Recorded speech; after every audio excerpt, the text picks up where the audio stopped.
Baik, halo, selamat datang dalam diskusi kami yang pada kali ini kami akan membahas mengenai good practice and practice. Bad practice dalam mewujudkan smart governance di instansi-instansi khususnya yang dimiliki oleh pemerintah.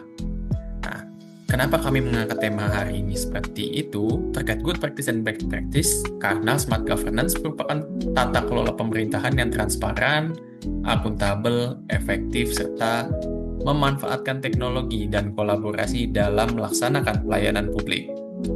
Nah, dalam diskusi ini kami akan membahas beberapa contoh praktik baik dan juga praktik yang kurang baik serta solusi agar tata kelola instansi dapat berjalan lebih profesional sesuai dengan nilai manajemen ASN dan Smart ASN. Nah, pada kali ini kita sudah kedatangan 3 orang narasumber yang sangat luar biasa. Di sini ada Bapak Riki Prawira, lalu kemudian ada Ibu Syabibah Yusrina dan juga Ibu Yohana Sitanggang.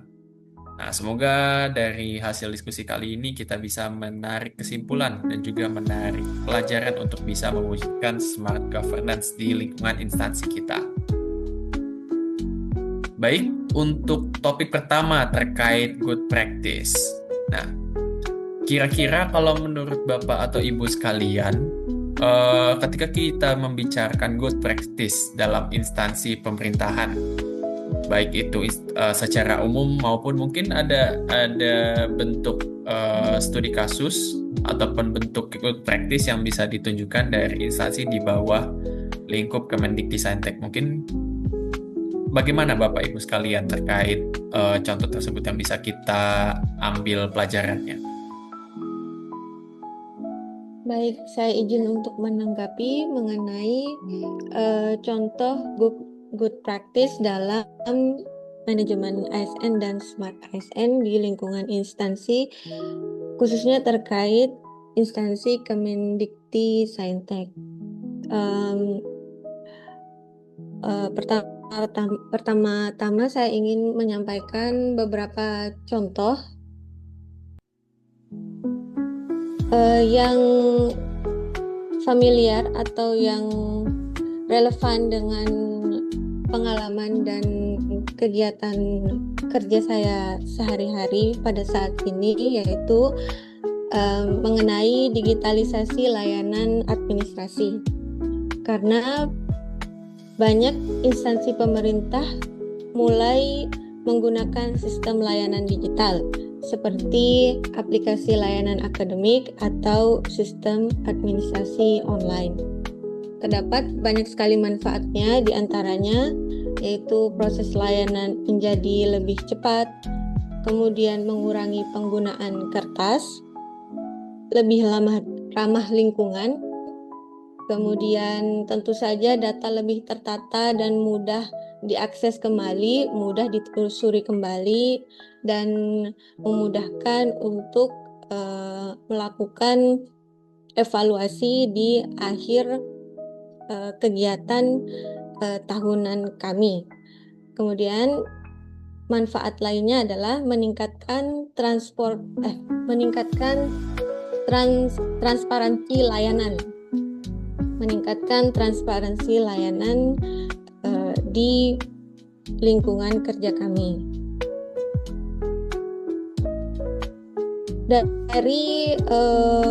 Dari contoh pengimplementasian digitalisasi layanan administrasi tersebut, dapat saya simpulkan terdapat beberapa kunci keberhasilan mendukung kelancaran digitalisasi layanan administrasi.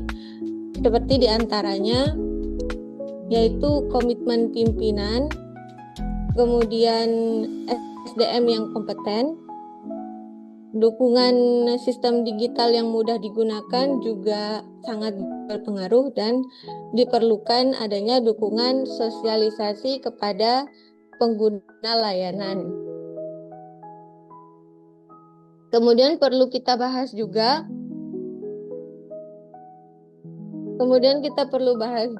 cara memperluas praktik ini menggunakan pelatihan sistem digital. Selain itu, perlu dibuatkan adanya standar operasi prosedur atau SOP dan mengintegrasikan sistem antar unit kerja. Untuk contoh berikutnya, yaitu mengenai koordinasi dan kolaborasi antar unit, yaitu ada beberapa instansi menerapkan rapat koordinasi unit antar unit kerja untuk memastikan program berjalan efektif. Tentu saja manfaatnya adalah mempercepat pengambilan keputusan, mengurangi miskomunikasi, dan memperkuat kinerja tim. Maka hal ini mencerminkan nilai ASN berakhlak, terutama kolaboratif dan harmonis, yang tercermin di salah satu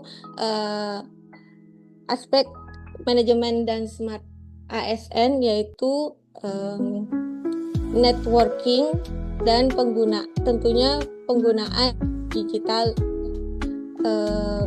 digitalisasi di dalam layanan administrasi kantor.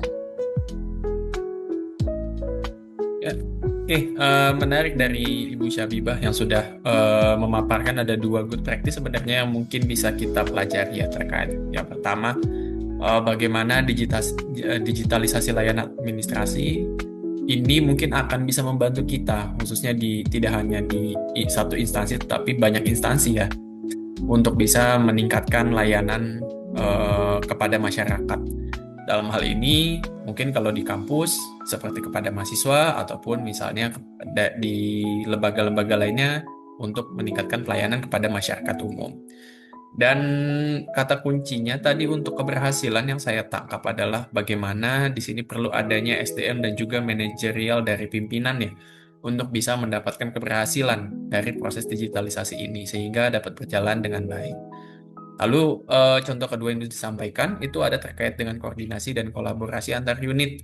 Nah, mungkin ini juga saling berkaitan, bagaimana digitalisasi layanan juga akan membantu untuk koordinasi rutin antar unit kerja. Dan kedua hal ini, selain mencerminkan prinsip-prinsip dari Smart ASN, ini juga menerapkan prinsip berakhlak sebagai nilai dasar dari ASN. Nah, kalau tadi kita sudah membicarakan terkait dengan good practice atau praktik baiknya, sepertinya menarik kalau kita melihat dari sisi yang berbeda, yaitu dari sisi bad practice. Nah, untuk melihat bad practice-nya, mungkin saya ingin meminta pendapat dari Bu Yohana. Apa kira-kira kalau kita lihat bad practice yang mungkin terjadi ataupun sudah terjadi di lingkup instansi kita? Seperti apa Bu Yohana kira-kira? Ya, baik. Terima kasih atas kesempatan dan pertanyaannya ya Pak Indeka.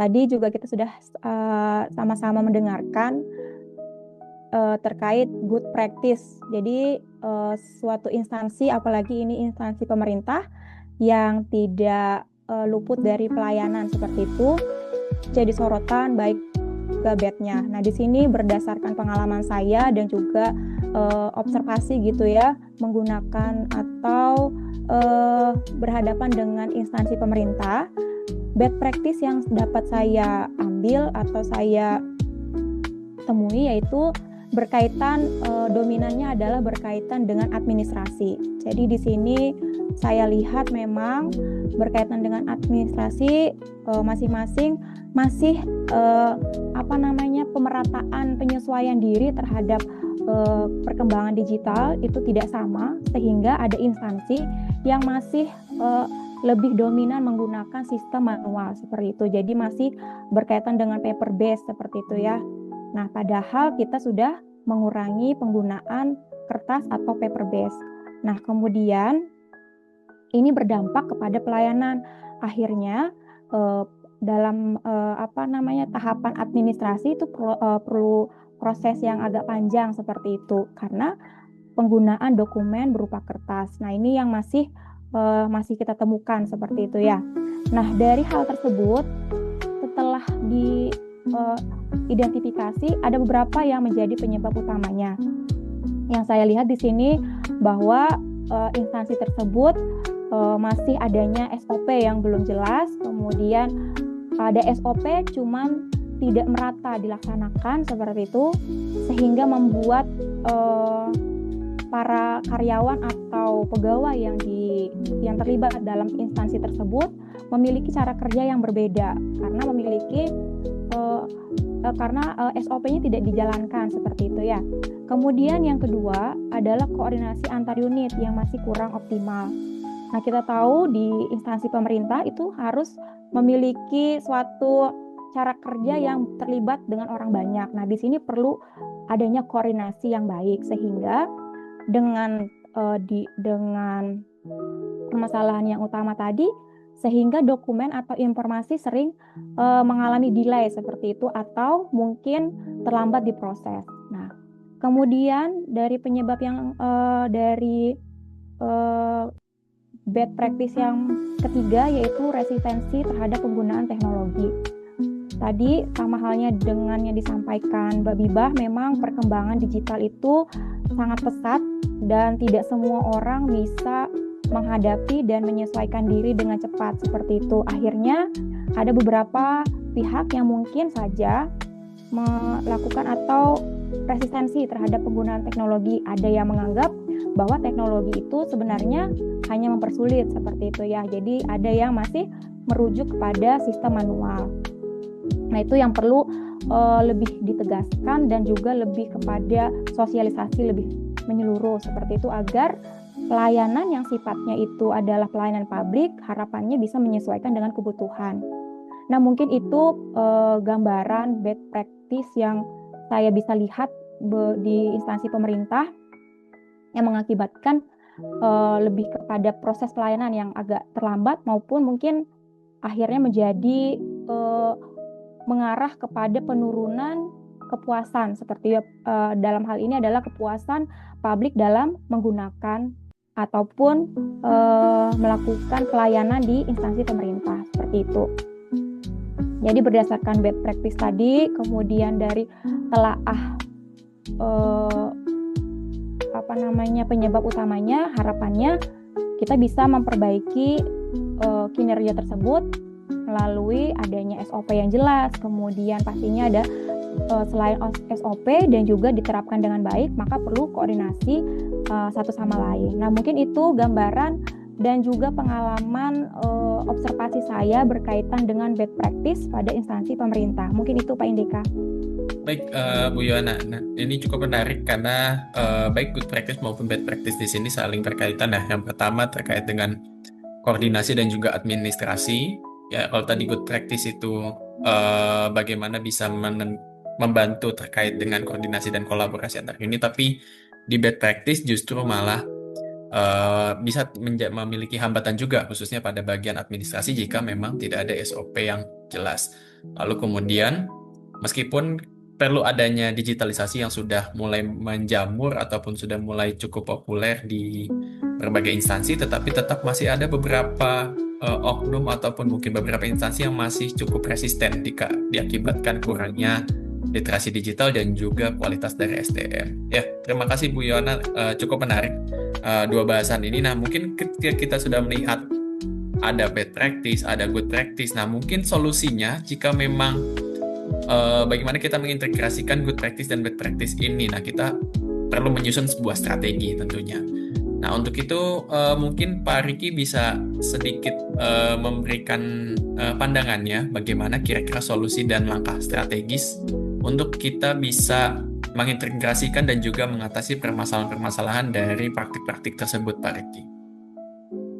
Baik, terima kasih. Tadi kita sudah mendengarkan ya bahasan terkait dengan good practice maupun bad practice ya. Jadi tadi yang saya garis bawain baik dari pemateri pertama maupun kedua terkait dengan kinerja maupun kompetensi serta digitalisasi ya yang resisten. Nah, hal ini kalau kita bicara dengan solusi otomatis kita harus menyusun strategi ya. Jadi strategi yang bisa kita susun yang pertama itu terkait dengan penguatan sistem terlebih dahulu di dalam instansi itu. Jadi kalau di manajemen ASN itu dikenal dengan sistem merit ya. Jadi memastikan bahwa pengelolaan kepegawaian itu didasarkan pada kompetensi dan kinerjanya. Misalnya ASN ini dia memiliki kompetensi sebagai apa nih, kemudian keinginan minat dia juga sebagai apa. Jadi jangan sampai kita paksakan. Hal inilah yang akan sulit untuk menerapkan good practice itu. Kemudian kalau kita bicara yang kedua tadi terkait dengan kompetensi sebagai ASN, itu menjadi ASN itu harus belajar terus-menerus ya. Jadi dengan dilakukan pemberian pelatihan, pengembangan kompetensi sampai dengan workshop itu perlu dilakukan dan memang harus terjadwal dan dijadwalkan oleh pimpinan. Kemudian ASN itu mampu menjadi ASN harus memiliki nilai adaptif dan inovatif. Dan yang terakhir tadi terkait dengan digitalisasi layanan. Jadi kalau terkait dengan digitalisasi layanan, kita nggak bisa harus resisten dengan apa yang sudah kita lakukan. Nah, jadi sistem layanan itu sebisa mungkin lebih efektif dan efisien. Ya, jadi semua instansi sekarang sudah melakukan sistem layanan online, kemudian arsip juga online, sampai dengan integrasi dari data antar unit nih. Nah, integrasi ini harus penting untuk meningkatkan efisiensi, transparan, dan akuntabilitas dari pelayanan publik kita.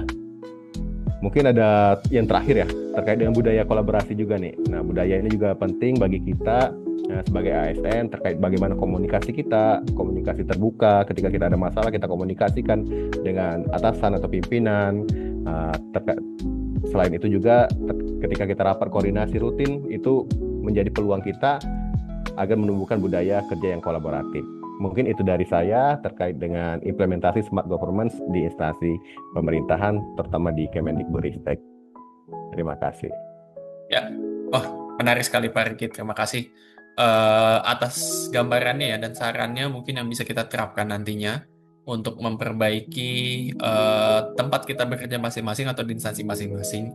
Bagaimana solusi dan langkah strategisnya melalui penguatan sistem merit, lalu kemudian bagaimana kita bisa meningkatkan kompetensi para ASN, lalu kemudian terbuka dengan adanya digitalisasi layanan dan juga budaya kerja kolaboratif. Nah, sebelum mengakhiri diskusi kita pada kesempatan ini, sebagai moderator saya ingin sedikit menyimpulkan dari hasil diskusi kita, di mana contoh good practice yang tadi seperti disampaikan di awal adalah ada dua ya. Tadi ada dua aspek. Yang pertama digitalisasi layanan dan juga bagaimana kolaborasi antar unit kerja untuk dapat meningkatkan kualitas dalam tata kelola instansi dan pemerintahan. Namun sebaliknya bad practice itu bisa menghambat proses kinerja kita. Contohnya tadi yang seperti disampaikan ada proses administrasi yang lambat, lalu kemudian resistensi terhadap perubahan teknologi di mana kedua hal tersebut perlu segera ditangani dan diperbaiki. Nah, beberapa strategi dan solusinya itu dengan menerapkan prinsip manajemen ASN melalui profesionalisme serta juga nilai-nilai smart ASN yang tadi disampaikan ya, seperti inovatif, kolaboratif, adaptif, harmonis, lalu kemudian juga digitalisasi pelayanan, dan nilai-nilai smart ASN lainnya untuk bisa mewujudkan tata kelola pemerintahan yang lebih efektif dan berorientasi pada pelayanan publik, sehingga bisa terbentuklah good governance di setiap instansi dalam lingkungan pemerintah, khususnya dalam Kemendikbudristek. Baik, terima kasih rekan-rekan sekalian, para narasumber yang luar biasa pada kesempatan kali ini, Bapak Riki, Bu Syabibah, Bu Yohana. Kita akan mungkin bisa bertemu lagi di diskusi dan juga materi lain yang tidak kalah menariknya. Sampai jumpa semuanya dan sehat selalu.